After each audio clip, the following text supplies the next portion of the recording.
I have a terrifying story about an Ouija board. I got a call from my cousin who said that he, his brother, his dad, and his best friend were using an Ouija in their basement. Prior to starting, they took a large porcelain doll out of the room because it was just creepy, and they placed it in an adjacent room face down on a pile of towels. My cousin took a short break because the board was just spouting nonsense, and he went to go take a shit. His dad and brother and friend started asking the board questions without him. One of the questions was who's in the other room. It just started spouting random numbers, and when my cousin came back into the room, his brother said it wasn't working and that they were just going to put it away. And he showed him the answer to the last question he asked. And he said, "Dude, that's my social security number." Then they all started to talk to whatever was spouting these answers. It told my cousin he would die in the Air Force. At this point, they tell the entity that they are communicating with to prove itself. It then spelled out the word DOLL. And they were like, what the hell? They opened the door to check on that porcelain doll they had laid in the other room. And when they opened the door, the doll was standing upright in front of the door, staring right at them. Everyone freaked out and ran out of the house. His best friend burned that Ouija board, and I think he temporarily went nuts for a few months. My cousin, for some reason, then joined the Air Force and is on a base in Europe as we speak.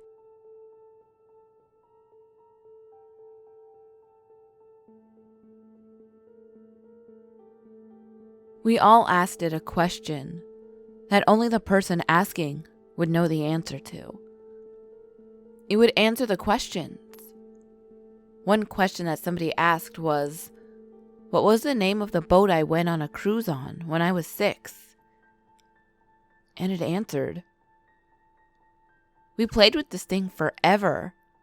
We had cold spot experiences, and we would place a candle where the cold spot was, and the candle would burn sideways and not straight up and down. One night, we all asked it how long we had left to live. And this is where it gets scary. Everyone asked, and they all had 50 to 60 plus years left. I go to ask, and it says 10. I asked 10 years, and it says days. I pretty much shit a brick at this point. It said I was going to be killed in a car accident by a girl named Emma. We would ask it 3 days later, and it would say I have 7 days left. Ask it 2 days later, and it would say 5 days left, and so on. I was freaking out at this point, carrying a Bible in my pocket and wearing a big cross. I finally tell my dad, and he doesn't believe me, so I made one out of a piece of paper and used a CD to show him. It worked, and he completely flipped out and told me that I didn't have to go to school that day, that I was supposed to die. I didn't go to school, and nothing happened.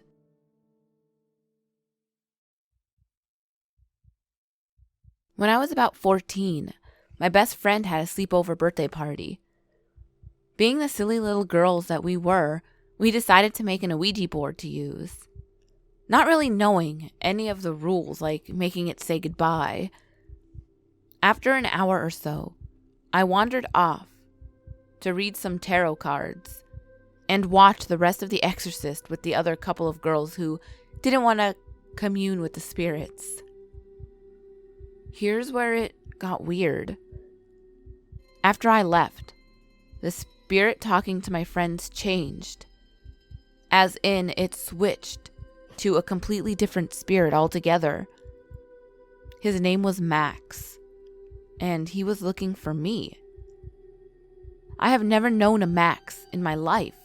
My friends yelled out what he was saying as it moved, and I was writing it off as them teasing me, until he started giving them information about me that no one else at that party knew. Things about minor abuse I was facing and other little things. That freaked me right out.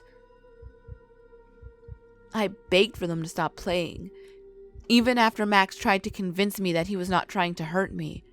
My friends were awesome and they stopped playing before I started crying, and I thought that was the end of it.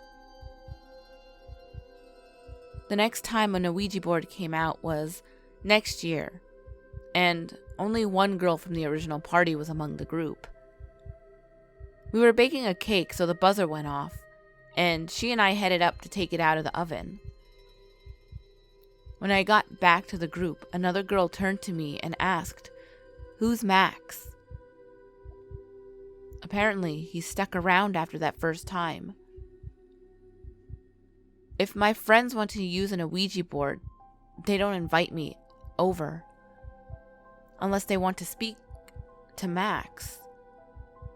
He's always around. A few times in my life, I've heard a voice call out my name. It usually makes me stop for a minute. No more, but at least twice. And had I not stopped, I would have been in the path of a car going too fast to stop before it would hit me. I strongly believe that Max has stuck around to be helpful. But had we not pulled out that Ouija board, I would have never known about him.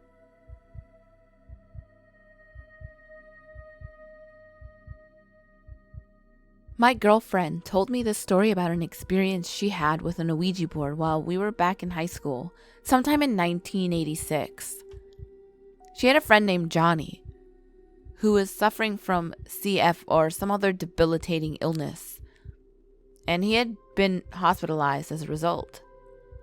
Both she and her friend Shelley visited Johnny regularly in hopes of keeping his spirits up for a quick recovery. One night after visiting Johnny, they were at Shelley's when they decided to try out an Ouija board. After a while, they started communicating with a spirit who seemed to know a lot about them that it really shouldn't. After some banal questions about boys and general questions one would have as a teenage girl, my girlfriend decided to ask about Johnny and his condition.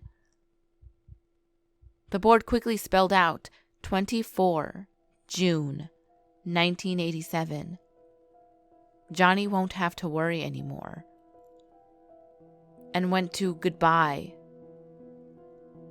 My girlfriend and Shelley were so convinced that the board was giving them a date for recovery that they actually wrote down the message and sealed it in an envelope.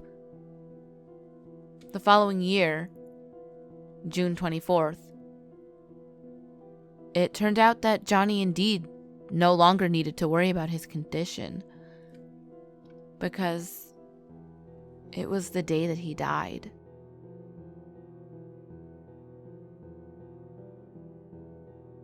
I was staying at a hotel with some friends in Northern Ontario for a chess tournament.